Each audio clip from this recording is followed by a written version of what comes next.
mulai dengan Pak Abhan ya sebagai Ketua Bawaslu ya Pak ya. Kira-kira bagaimana Pak perkembangan situasi yang ada terkait Perpu yang akan dikeluarkan mengenai pilkada Pak? Karena kan ada rencana kemarin hasil RDP itu pilkada di bulan Desember ya Pak ya.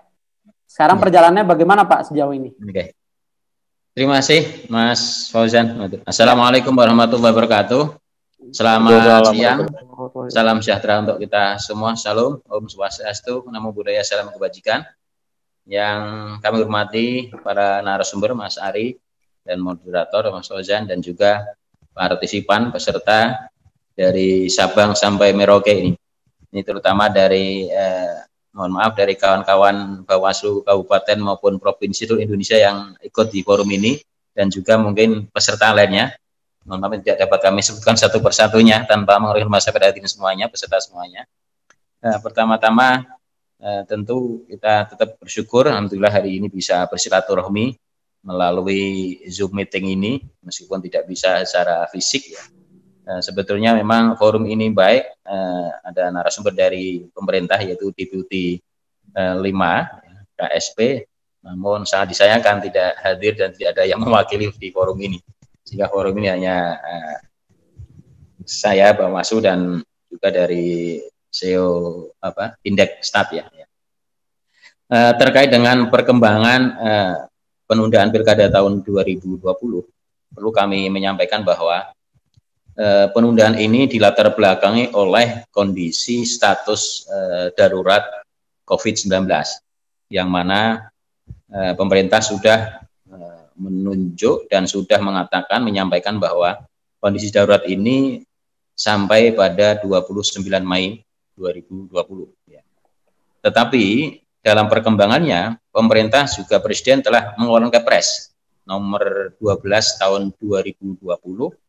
Kepres itu tentang COVID dinyatakan sebagai bencana nasional non alam kira-kira. Artinya apa? Bahwa ini tanggap darurat COVID dan bencana nasional ini hal yang saya kira yang luar biasa. Sehingga maka kami sebagai penyelenggara sebelum pada waktu itu KPU mengeluarkan surat SK penundaan 4 tahapan, kami pada tanggal 16 Maret sudah menyampaikan rekomendasi kepada KPU dengan surat kami nomor S0235 tanggal 16 Maret, yang mana di dalam surat rekomendasi itu meminta kepada KPU untuk mengantisipasi beberapa tahapan penyelenggaraan pilkada terkait dengan tanggap darurat COVID-19 ini. Maka keluarlah SK KPU nomor 179, tepatnya tanggal 21 Maret 2020. SK KPU 179 ini substansinya adalah menunda sebagian tahapan, ya, menunda sebagian tahapan, yaitu tepatnya 4 tahapan. Tahapan pembentukan jajaran ad hoc KPU, yaitu PPS dan PPDP, dan juga sebagian adalah PPK-nya. Kemudian penundaan PPDP tadi saya katakan.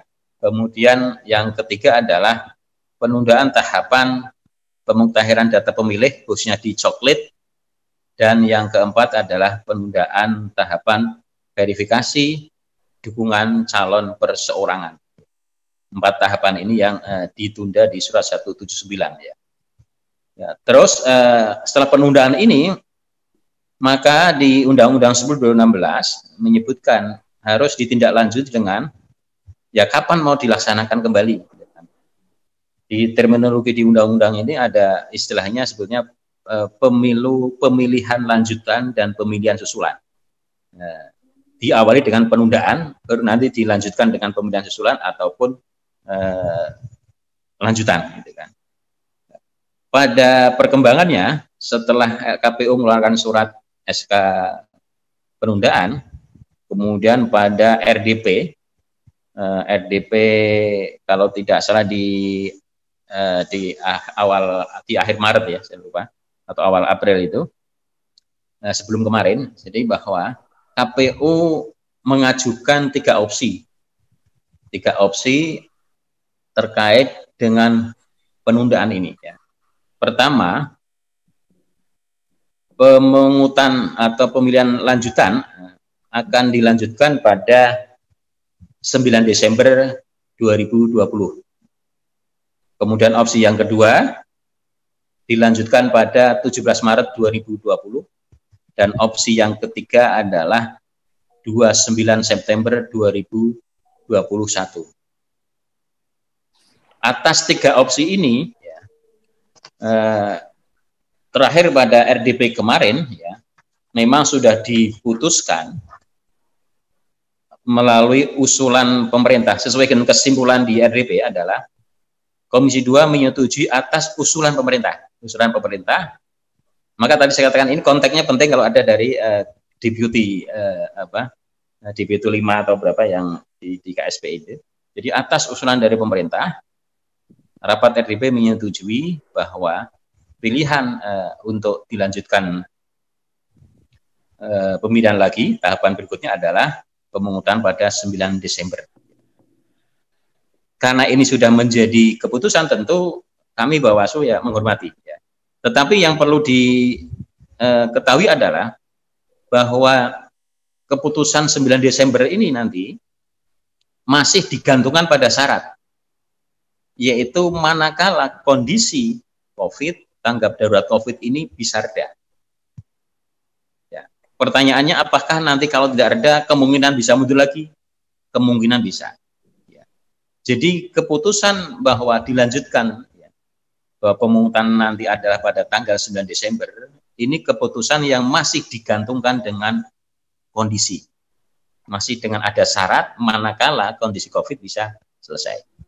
Nah, dalam diskusi kemarin, apa yang disyaratkan oleh KPU? KPU menyampaikan bahwa bisa dilaksanakan di pemungutan 9 Desember manakala COVID itu selesai, sesuai dengan tanggap darurat yang pertama dikatakan 29 Mei itu selesai. Selambat-lambatnya awal Juni itu sudah dimulai lagi tahapan. Nah, kira-kira adalah pertanyaannya, apakah COVID ini bisa selesai di Mei? Mohon maaf, kemarin Pak Presiden sudah keluarkan Kepres 12 yang sebagai bencana nasional. Kemudian kemarin juga ada statement dari Bapak Presiden bahwa COVID ini selambat-lambatnya, ya, atau selesai itu di tahun 2020 kira itu. Artinya kalau tahun 2020 kan sampai akhir itu kan. Nah, ini jadi sekali lagi keputusan 9 Desember ini masih digantungkan pada itu. Sebetulnya sekali lagi ini sudah menjadi keputusan, tetap kami menghormati putusan. Dalam forum kemarin DP sebenarnya kami mengajukan argumentasi bahwa memilih pada opsi yang ketiga lebih aman. Opsi kedua ini, opsi 1 dan 2 ada plus minusnya. Plusnya tentu menjamin kepastian cepat selesai. Jika ada selesai pilkada 2020 ya. Tetapi minusnya adalah misalnya yang opsi pertama 9 Desember. Adanya potensi perpanjangan masa tanggap darurat tadi. Jadi kemungkinan bahwa tanggap darurat COVID-19 2019-2020 ini apakah betul berakhir tanggal 29 Mei? Itu tidak ada kepastian. Jadi minusnya pertama adalah soal kepastiannya. Kemudian yang kedua adalah manakala mau dilakukan di 9 Desember, maka penyesuaian pada perangkat hukum juga. Ya, perangkat hukum pertama tentu Perpu. Perpu maka harus selesai.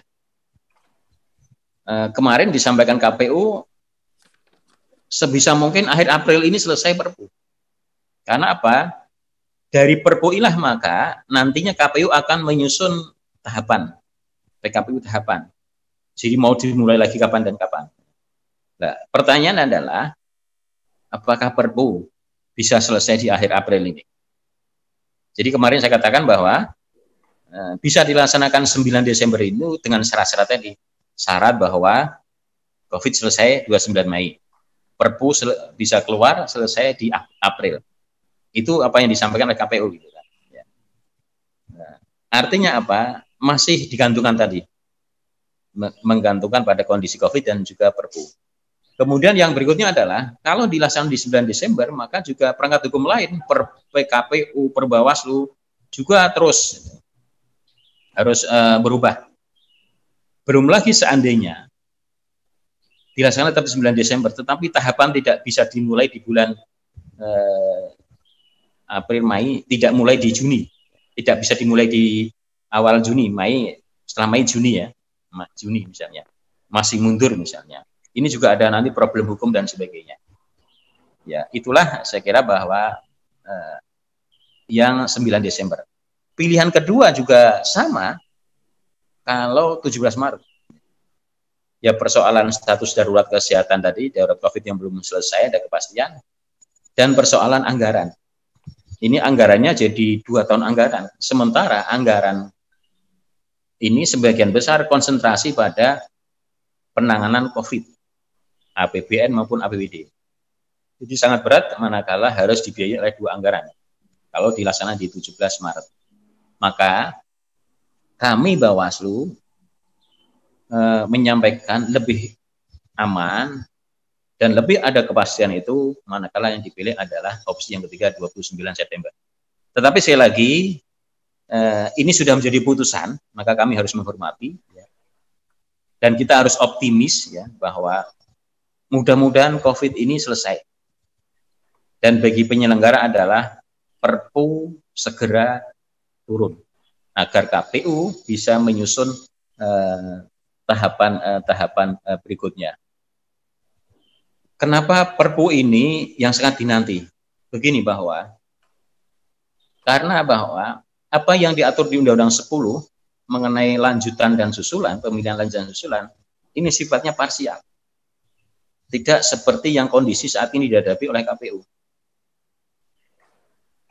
Ini kan jadi keseluruhan daerah pemilihan. Namanya lanjutan itu adalah manakala di dalam satu daerah pemilihan maupun di seluruh daerah pemilihan ada satu tahapan yang tidak bisa dilaksanakan. Itu namanya lanjutan.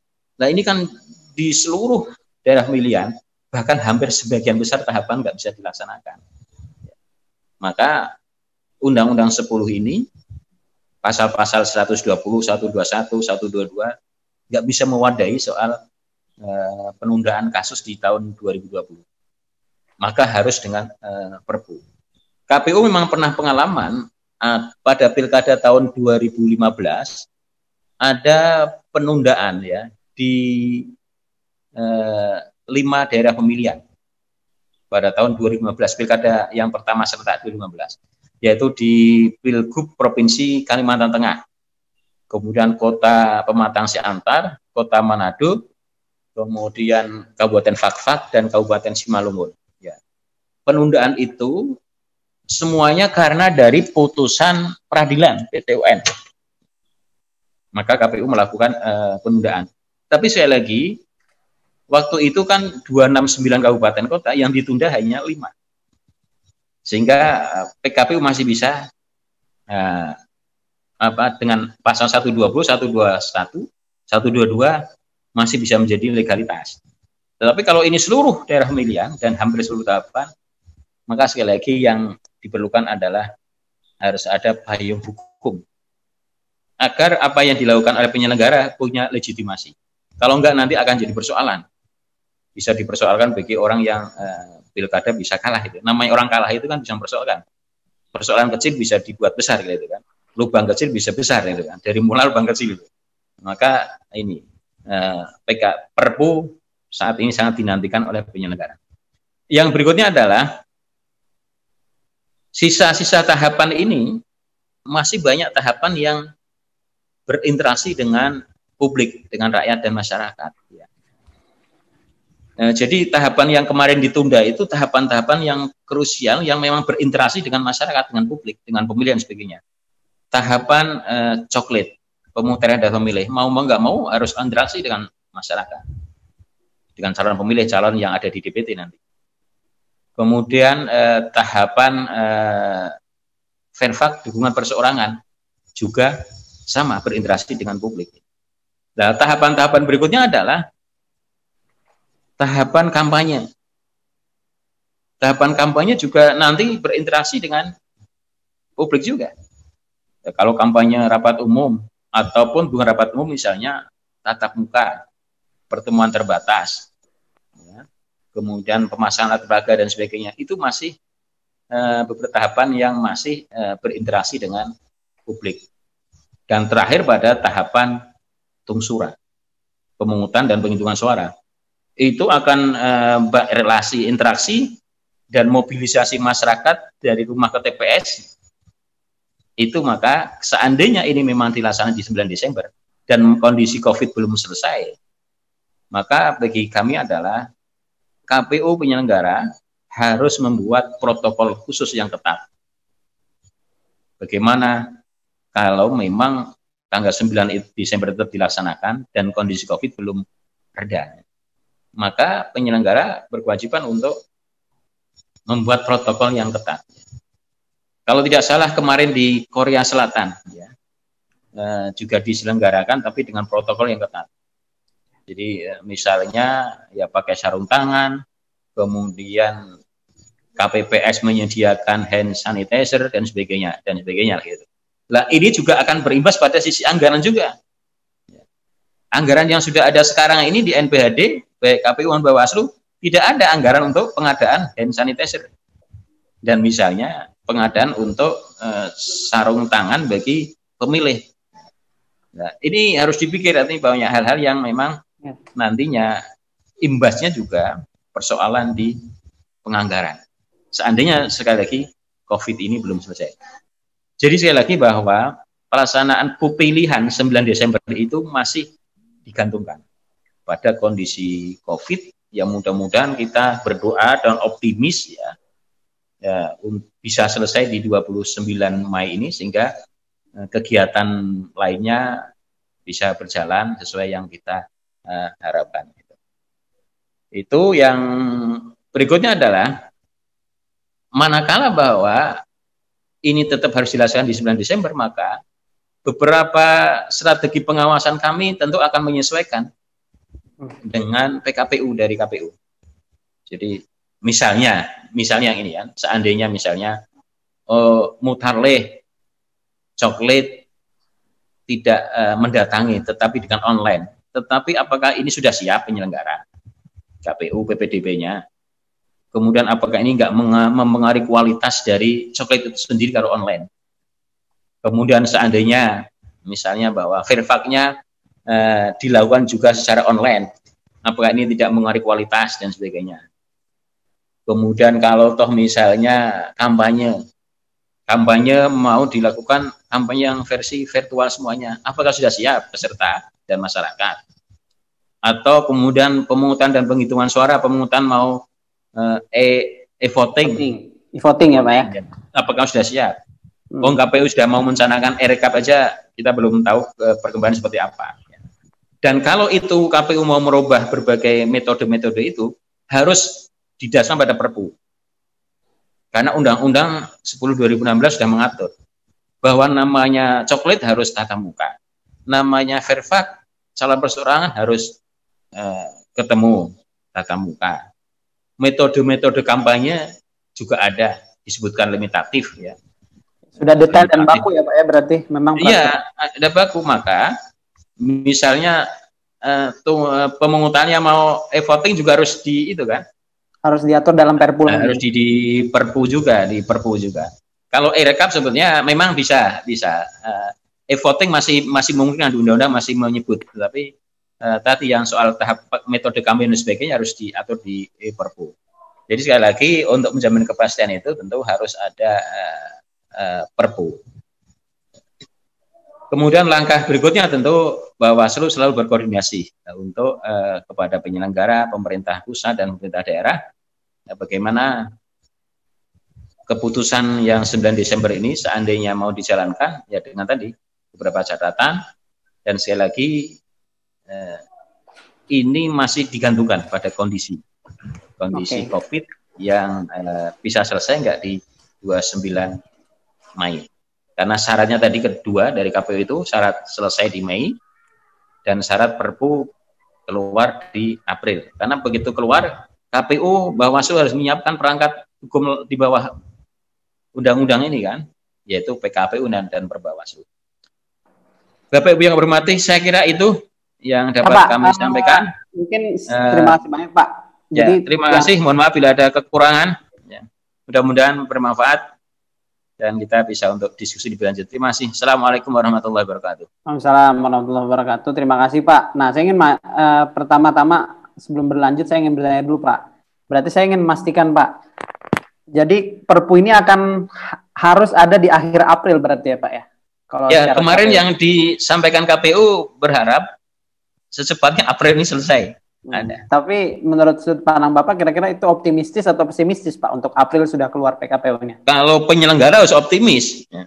Makanya tadi seandainya ini ada dari perwakilan KSP ya. Sebenarnya itu yang mau ditanyakan ya Pak. Yang tepat. Kita bisa tanya kapan mau keluar. Kalau Anda nanyakan ke saya harus optimis, tapi kayak bukan yang buat, kami bukan yang buat Perpu itu. Ya, itu menarik Pak. Karena emang skemanya begitu ya Pak ya. Tapi sebelumnya juga karena kan skema 9 Desember 2 syarat tadi Covid selesai 29, Perpu keluar April. 29 Mei harus selesai Covid. Apakah di RDP kemarin sempat dibahas bahwa mungkin dari Kemendagri atau Komisi 2 menyampaikan ada kurva yang dia bawa gitu Pak, teori kurva apa gitu sehingga melandasi Desember sudah bisa pilkada nih, 29 Mei memang layak karena sudah selesai Covid-nya gitu Pak. Gimana Pak kalau kemarin? Enggak ada yang bisa menjanjikan, semuanya unpredictable. Semuanya unpredictable ya Pak. Artinya bawa alam semua bawa alam. Bukan keputusan ada kurva, saya kira pelajari kurva dari mana gitu. Bakal selesai nih Covid di 29 Mei gitu. Makanya di awal Bawaslu lebih mengaman kalau yang September 2021 setahun. Tapi sekali lagi karena ini sudah menjadi putusan, ya kami harus menghormati gitu kan. Dan mudah-mudahan ya kita optimis bisa selesai. Mudah-mudahan ini bagian dari doa kita semua bangsa Indonesia. Amin, amin. Nah, selesai Covid ini kan. Betul Pak ya. Gitu ya. Kalau misalnya belum selesai, berarti akan ada RDP lagi Pak untuk penundaan. Ada RDP lagi. Ya, ada RDP lagi. Perpunya berarti akan direvisi lagi Pak. Ya, mudah-mudahan Perpu ini kemarin ada yang usul. Jadi Perpunya pertama memuat substansi penundaan. Jadi manakala penundaan pelaksanaan kembali tidak bisa dilaksanakan di Desember 2020, bisa dilaksanakan di 2021 selambat-lambatnya Desember 2021 misalnya. Kalau di Perpu sudah memuat substansi itu, jadi tidak perlu Perpu lagi, ya kan? Tetapi kalau Perpunya hanya mengatakan harus dilaksanakan di 2020, ya nanti kalau nggak bisa ya harus dengan Perpu lagi. Harus Perpu lagi, nah itu maksudnya. Iya. Nah, biar nggak dua kali kerja, memang Perpu harus mengandung frasa tadi. Jadi ada exit-nya itu kan. Nah, kalau memang nggak bisa keluar, nggak bisa di Desember 2020, ya bisa dilaksanakan selambat-lambatnya di tahun 2021. 2021 selambat-lambatnya dengan kondisi COVID pandemi seperti ini ya Pak ya. Kalau kami Pak indeks Kalau kami Pak sebenarnya indeks satu Indonesia itu mungkin nanti banyak juga disampaikan oleh Pak Redi. Kami itu kan membuat analisa itu berdasarkan ini Pak, rilis Bawaslu mengenai IKP Pak, indeks kerawanan pemilu gitu. Kami juga memperhatikan sebenarnya aspek yang perlu diperhatikan ya, yang sangat rawan itu kan ada di hak pilih sama pelaksanaan kampanye ya Pak ya. Iya. Karena itu kan punya nilai kerawanannya cukup tinggi begitu. Memang kalau misalnya tadi seperti yang Bapak bilang, tetap nih mau nggak mau harus 9 Desember. Harusnya kan KPU punya alternatif ya Pak ya, apa yang akan dilakukan gitu. Tapi kan apakah alternatif itu rawan tetap sudah bisa mengatasi kerawanan tersebut atau enggak? Mungkin itu kali ya Pak ya, bisa yang bisa menjadi sudut pandang Bawaslu kenapa berat di 9 Desember begitu kali ya Pak ya? Ya kalau dari perspektif indeks kerawanan tentu nanti indeks kerawanan yang kami launching beberapa bulan yang lalu memang dengan kondisi ini akan berubah gitu kan. Dan kita juga adakan jadi kondisinya berubah itu kan. Jadi gitu ya Pak ya? Iya, karena kemarin COVID-19 tidak menjadi satu parameter di dalam pertimbangan ini kan, karena belum ada waktu itu ya, kita susah belum ada persoalan COVID itu kan. Ya. Oke. Berarti begitu ya Pak ya. Kalau nanti ada COVID, IKP-nya berubah lagi ya Pak ya. Iya. Lebih rawan lagi mungkin pilkada diadakan. Iya. Iya.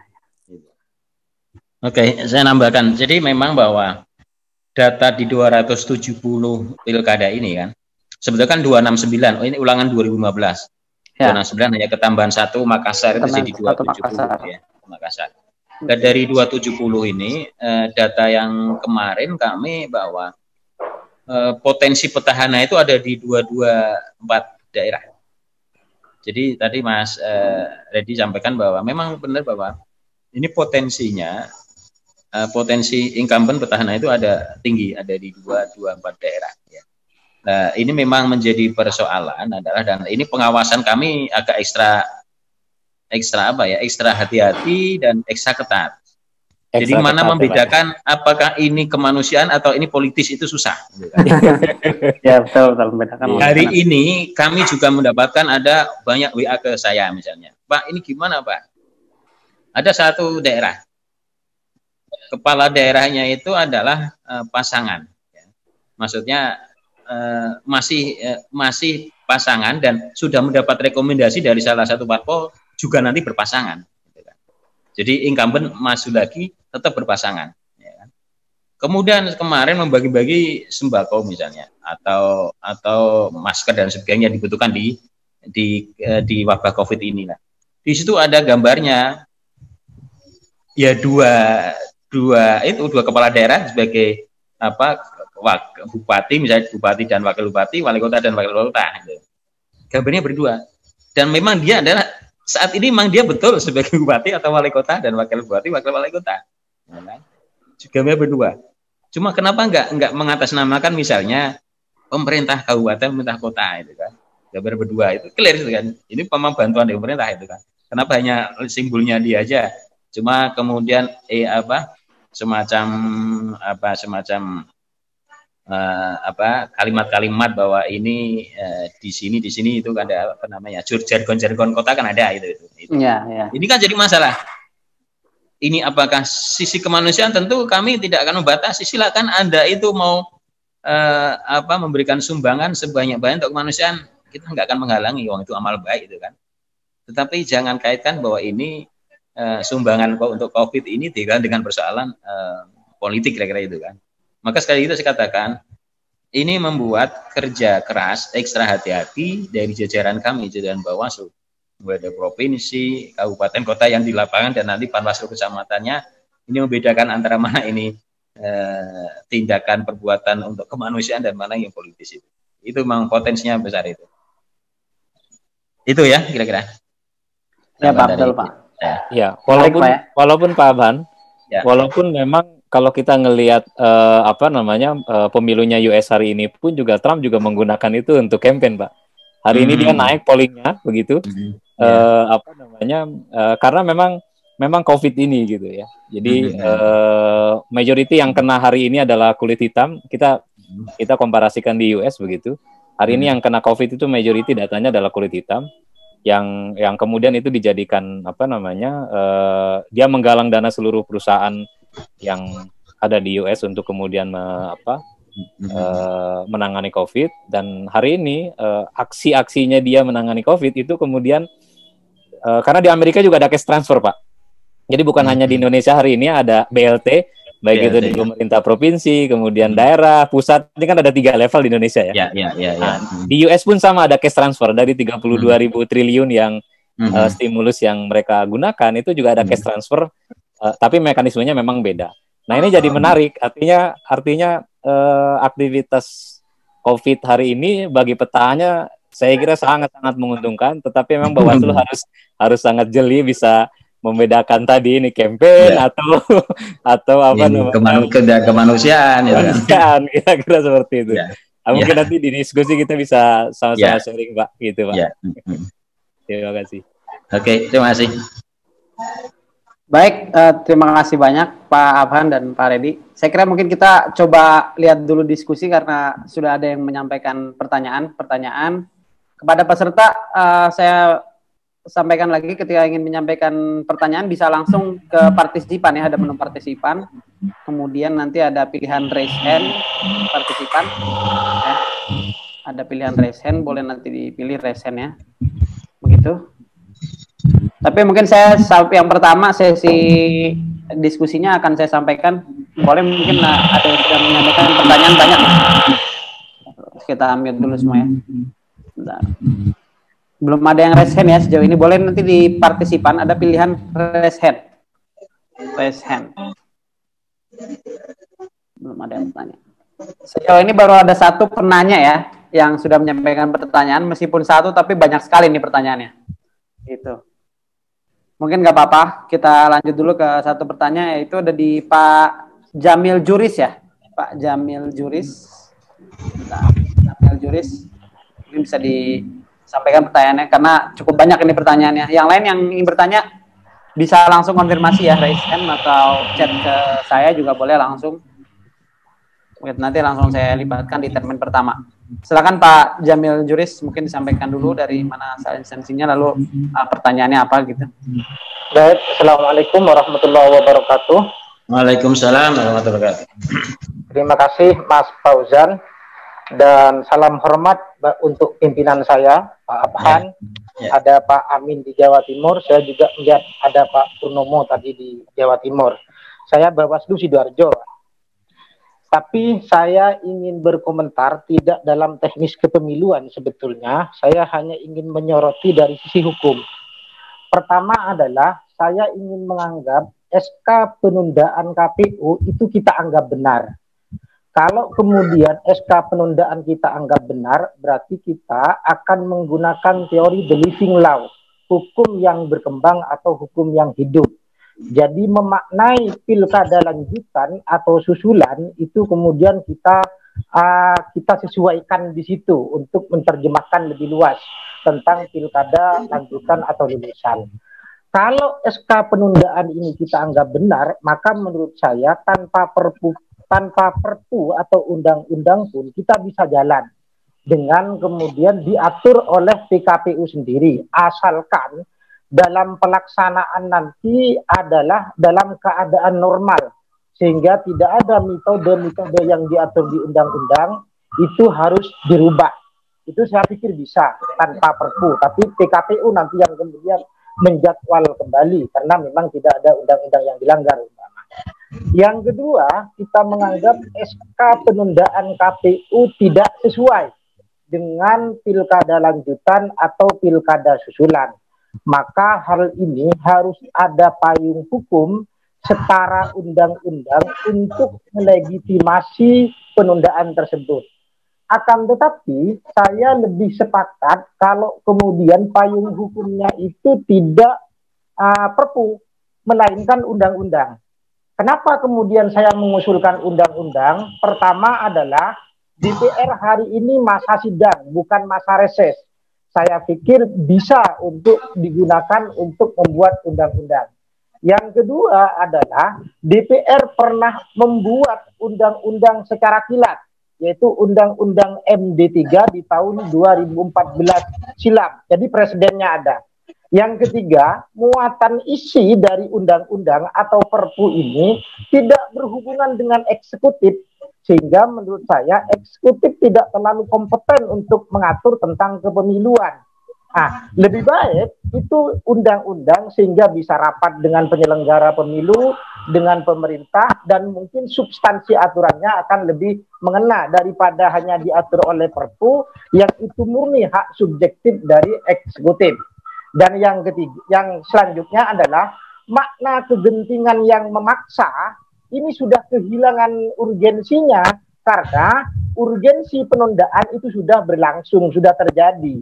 Berarti masih bisa sebetulnya dibuat undang-undang. Dan yang terakhir, DPR tidak bisa menguji isi dari perpu. Yang diuji oleh DPR itu hanya aspek formalnya tentang kegentingan yang memaksanya itu saja.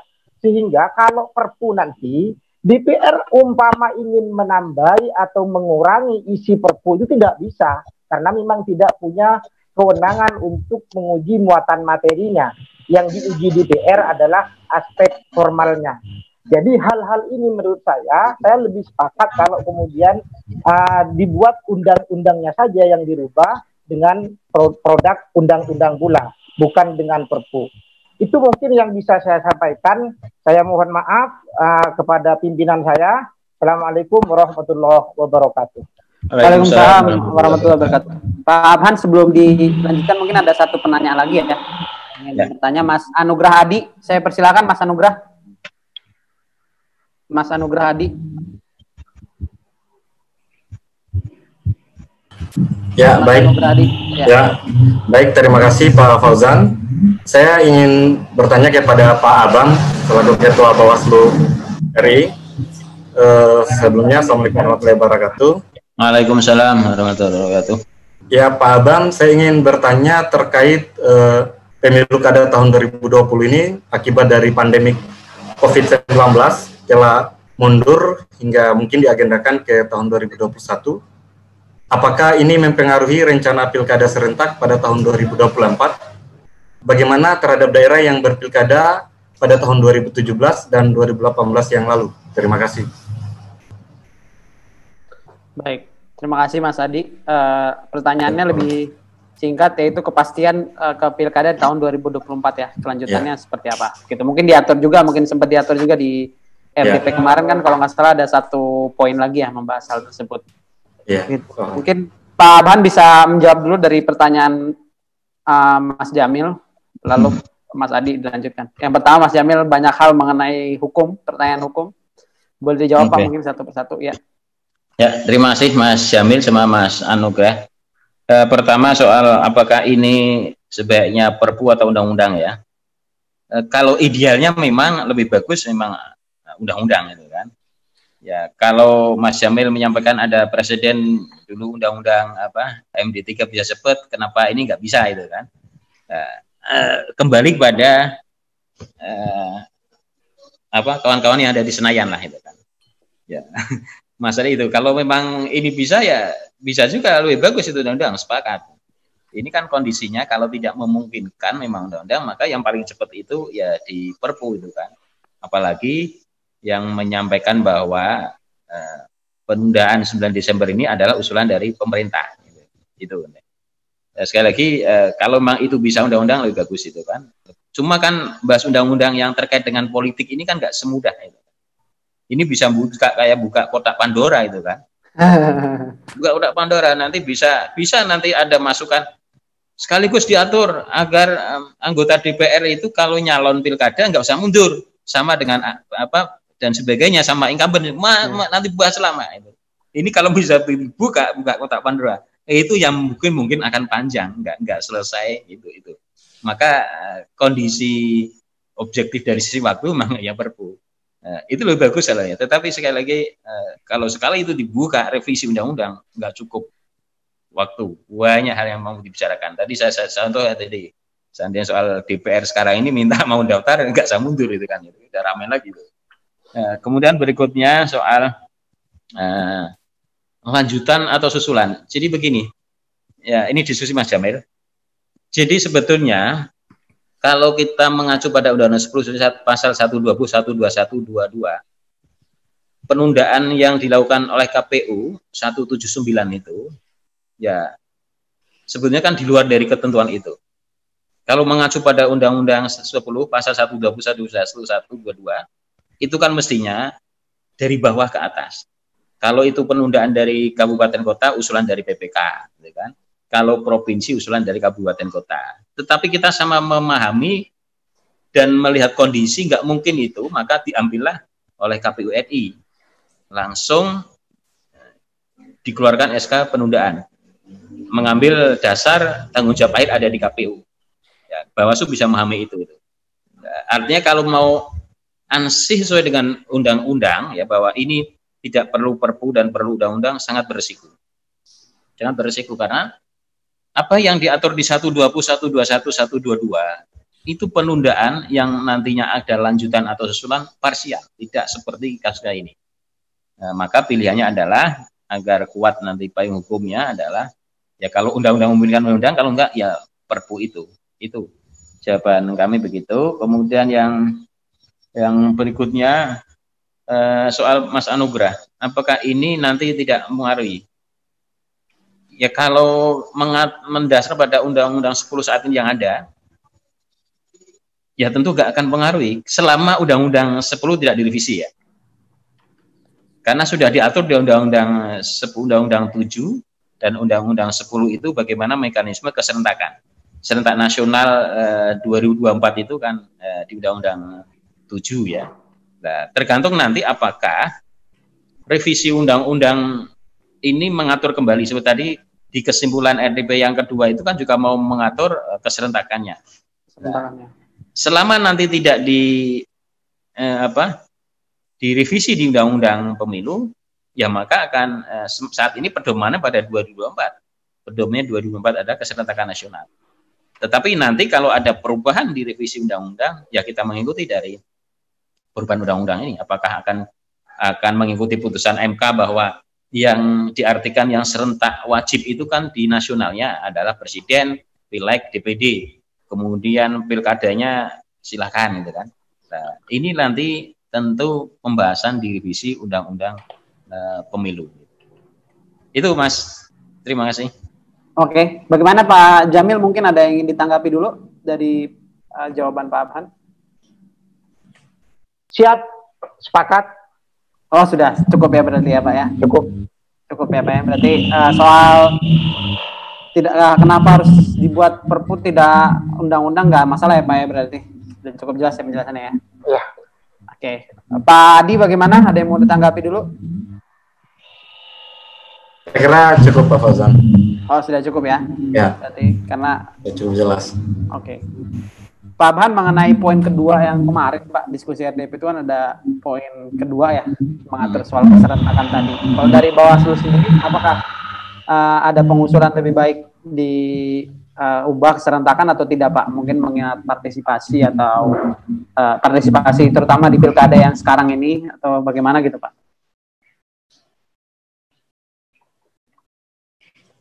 Ya, jadi memang kalau mau mengikuti artinya pengalaman 2019 seperti itu, keserentakan dengan 5 kotak, 5 surat suara itu udah capeknya bukan main penyelenggara, sudah di tingkat ad hoc di bawah. Ya.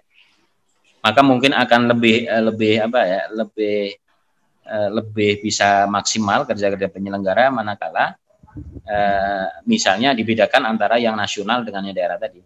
Jadi meskipun saat ini kalau mengacu pada putusan MK terakhir itu kan tidak ada rezim pilkada, semua rezim pemilu gitu kan. Ya, rezim pemilu gitu, gak ada rezim pilkada.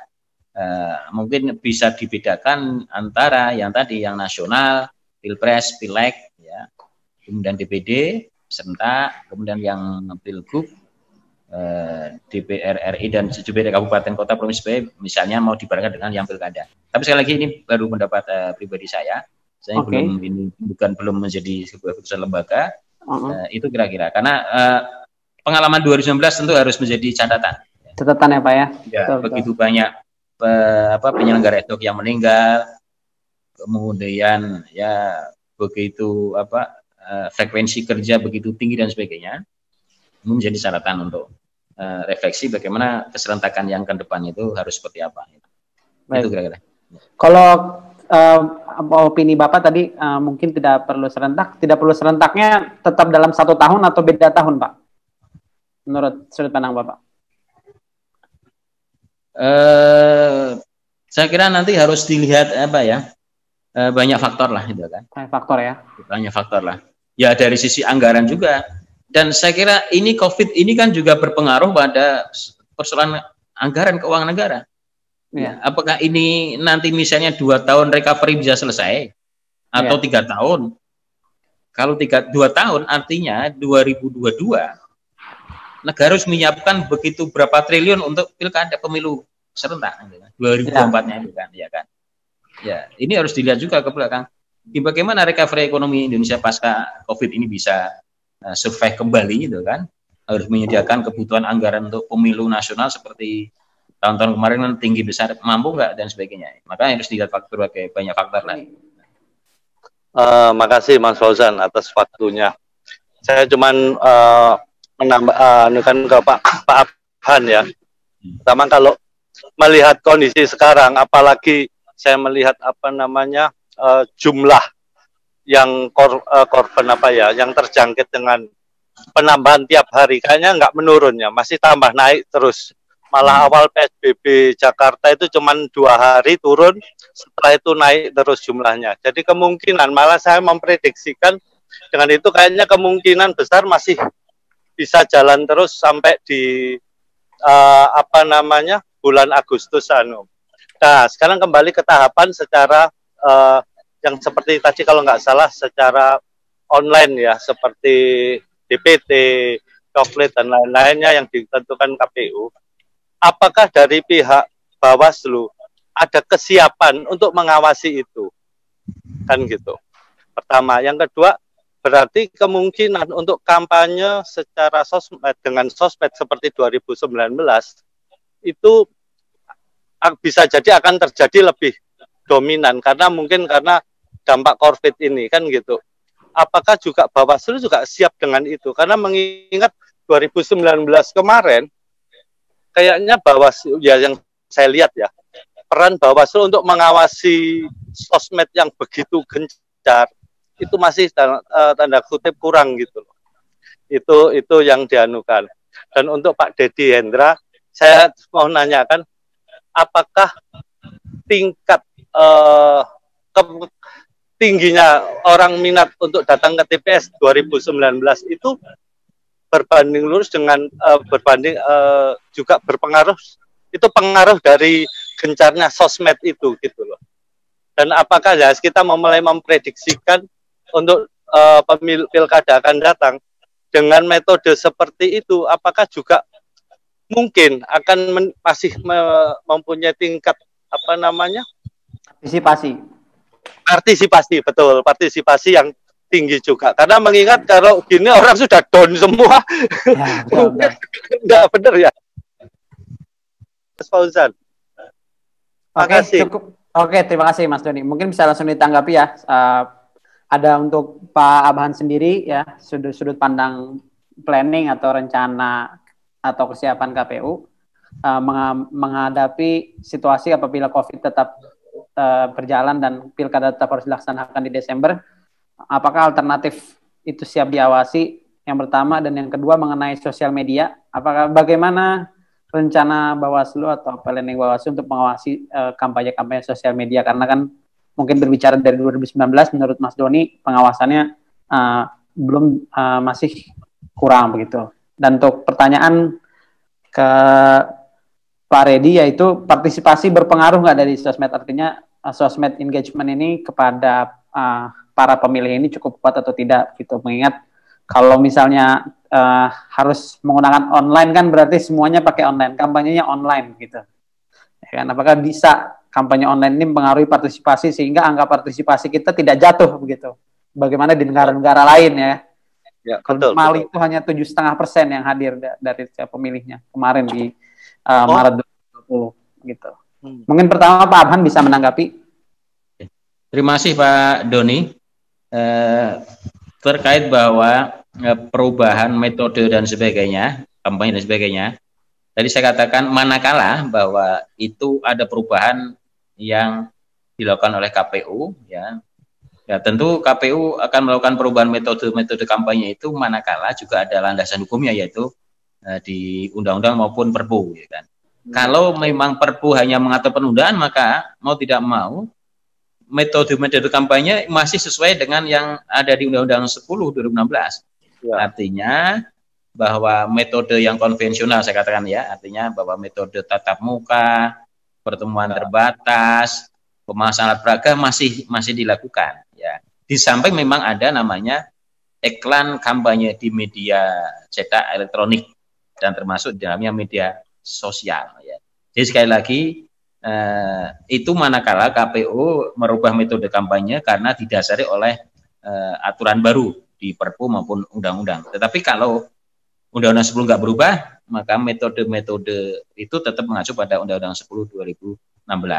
Jadi soal pemutaran data pemilih ya tetap pada harus tatap muka, dukungan perseorangan verfaknya harus tatap muka, kampanye juga sesuai yang ada di Undang-Undang 10 itu. Tatap muka, betul. Ya tatap muka itu kan, harus tatap muka. Verfaknya harus tatap muka dengan orangnya itu kan.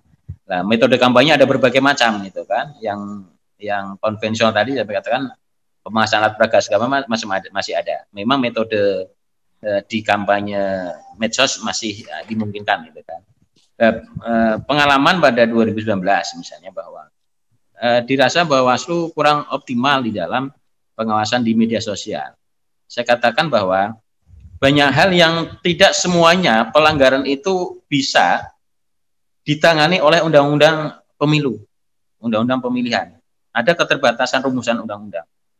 Biasanya di rumusan undang-undang pilkada ini, undang-undang pemilihan ini lebih mengaturnya kalau saya katakan kaku. Jadi gini, unsur pertama subjektif harus peserta atau tim kampanye. Nah, kebanyakan orang-orang yang membuat medsos dan sebagainya itu yang kejahatan, kebencian dan sebagainya, orang-orang yang tidak terdaftar di pelaksana kampanye maupun tim kampanye. Ini yang jadi masalah, gitu kan. Sehingga Bawaslu tidak bisa masuk ke situ, tetapi Bawaslu tidak tinggal diam. Ya.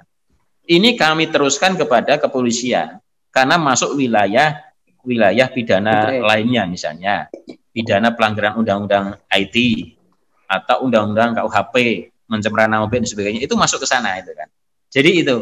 Jadi tidak semuanya di medsos ini bisa didekati dengan pendekatan undang-undang pemilihan atau undang pemilu, tetapi ada pendekatan dengan undang-undang lainnya, yaitu undang-undang ITE maupun undang-undang KUHP. Ya, karena rumusannya sangat terbatas.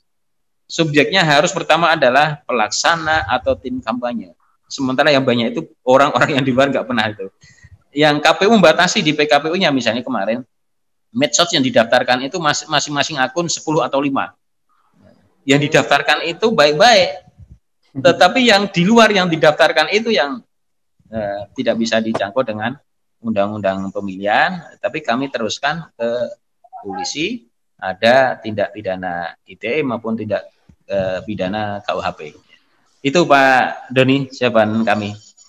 Mudah-mudahan bisa sesuai yang diharapkan. Terima kasih. Oke. Kerja-kerja Bawaslu ini kan adalah penegakan hukum. Ya. Jadi maka dalam konteks penegakan hukum yang penting adalah harus ada kepastian hukum. Kepastian hukum dalam ini artinya apakah nanti undang-undangnya mengaturnya seperti apa? Kalau mengaturnya wilayahnya abu-abu, memang kesulitan kami itu. Ya. Nah, kami kalau enak itu tegas itu. Kalau salah, katakan ya salah di undang-undang itu kan. Jadi mana yang boleh, mana yang tidak. Nah, sementara ini yang banyak itu kan undang-undang ternyata multitafsir segala macam wilayah abu-abu. Ini yang membingungkan kami di bawah. Itu mana ini yang antara wilayah abu-abu tadi yang boleh dan tidak dan boleh itu kan. Ya. Misalnya tadi soal kampanye online dan sebagainya, pada prinsipnya kami harus siap kalau seandainya itu ya nanti metode online ya. Tetapi rumusan undang-undang harus dirubah, gitu kan? Iya. Tidak metodenya itu, tapi nanti rumusan undang-undang nggak dirubah, jadi membuat nanti pengawasan kami oleh publik dibilang mandul dan sebagainya kan, gitu kan? Iya. Maka rumusannya harus jelas sehingga kami bisa menegakkan aturan itu dengan jelas ya. Memang ini problem ketika di kondisi COVID ini. Tadi potensi abuse of power khususnya potensi saya katakan potensi abuse of power bagi petahana itu tinggi, gitu kan? Ya tadi dengan kondisi gini, misalnya apalagi bahwa dengan Perpu 1 2020 ini kan bisa dibilang semua konsentrasi ke sana.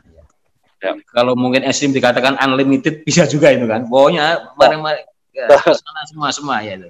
Ya, nah, kalau sesuai dengan tujuannya nggak masalah, tapi kalau ini kepentingan politik praktis yang masuk itu ya mereka ya mari sama-sama ya berpolitik yang beretika lah itu kan. Mana wilayah yang kemanusiaan, mana yang wilayah untuk kepentingan politik praktis itu. Itu kira-kira. Terima kasih. Ya, makasih. Terima kasih banyak Pak. Berarti lebih ke kejelasan ya Pak. Kalau Bawaslu sendiri tidak bisa mengajukan ya Pak ya, seperti tadi mungkin tanggapan Pak Reddy kan apakah ada regulasi yang lebih lengkap mengenai mengatur soal medsos itu Pak? Ya, kami tentu memberikan masukan-masukan, tetapi kembali kalau Perpu ada di wilayah Presiden, kalau undang-undang ya ada di DPR dan pemerintah kan, ya. Nah, tentu di dalam pembahasan namanya penyelenggara dilibatkan, ya, memberi masukan, tetapi keputusan bukan kami yang berkeputusan. Gitu. Ya betul. Tergantung ada di pemerintah Presiden, ya. Kalau di undang-undang nanti ada di badan legislatif sana itu. Masukan kita berikan. Mudah-mudahan pembuat konsep Perpu dan nanti ada undang-undang bisa objektif melihat situasi seperti ini ya. Ya, betul Pak. Ya, makasih Pak. Ya. Ini ada penanya lagi nih Pak, tapi menyampaikannya titipan, tidak mau bertanya langsung begitu. Ini nama dari Mas Hafiz mengenai ini alokasi dana. Ketika alokasi dana, karena kan pilkadanya jujur tetap di 2020 ya Pak ya. Ya. Apabila diundur tuh bagaimana Pak kira-kira di soal alokasi dana, terutama kan alokasi dana tadi tetap, padahal kan alokasi dana yang ada sekarang sudah dialirkan untuk COVID ya Pak ya. Kalau misalnya nanti di Desember skema anggarannya seperti apa? Kalau misalnya nanti jadi diundur, skemanya seperti apa gitu Pak? Mungkin bisa disampaikan. Jadi pada RDP yang sebelum kemarin ya, saya lupa tanggal berapa itu, memang ada keputusan bahwa anggaran pilkada ini bisa untuk direalokasi untuk kepentingan penanggulangan COVID.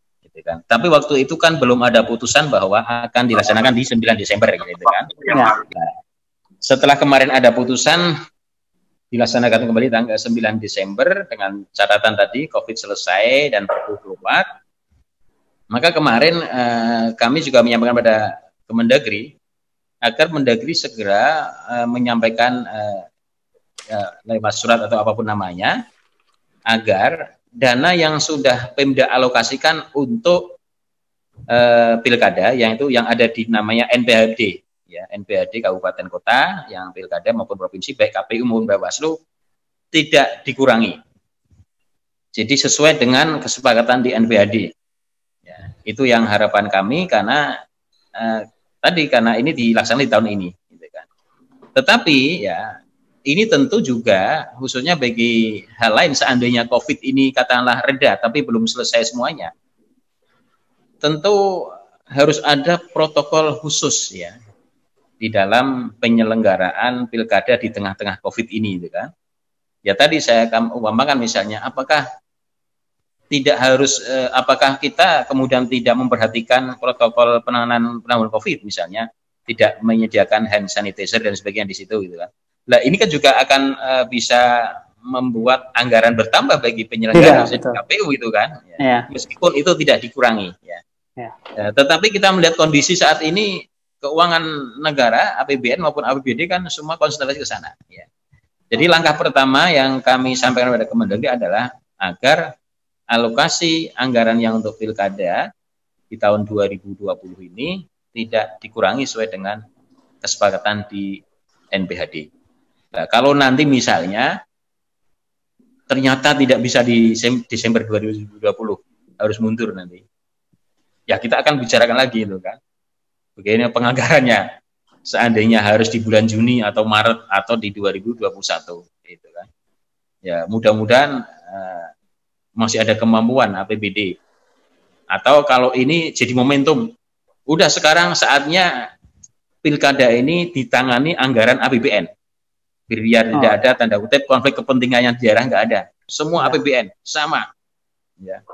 Anggaran sama. Itu mungkin akan jadi momentum. Tetapi persoalannya tadi apakah ada kemampuan APBN untuk menghandle semua anggaran pilkada? Kalau ini nanti dilaksanakan 2021, Pemda nggak ada kemampuan, harus ditanggung APBN, mampu nggak itu kan? Itu kira-kira. Ya memang banyak hal yang memang banyak faktor yang kita faktor mengaruhi bagian pelaksanaan kalau Desember, kemudian kalau 2021 dan sebagainya. Demikian. Tapi memang yang menjadi kunci sebenarnya perpunya berarti ya Pak ya? Iya. Kapan kepastiannya itu ya berarti ya? Untuk kepastian ini sekali lagi adalah di Perpu. Itu menjadi payung hukum bagi KPU untuk mereschedule kembali. Tahapan PKPU kemarin, PKPU nomor 16 sudah mengatur rinci, nah ini kan berubah. Dengan kayak gini berubah, maka harus didasari pertama oleh Perpu, baru setelah itu KPU akan merancang kembali tahapan. Baik, terima kasih Pak. Ya. Masih ada lagi yang ingin bertanya, saya beri kesempatan sekali lagi untuk setiap peserta, barangkali masih ada yang ingin menyampaikan pertanyaan, tanggapan mungkin. Oh, ada yang mau nanya. Oh, masih ada satu lagi ya. Mbak Retno Dwi Anggraini, ada satu lagi, mungkin terakhir ini ya. Mbak Retno Dwi Anggraini, mulai di ini. Halo. Ya, silakan, Mbak.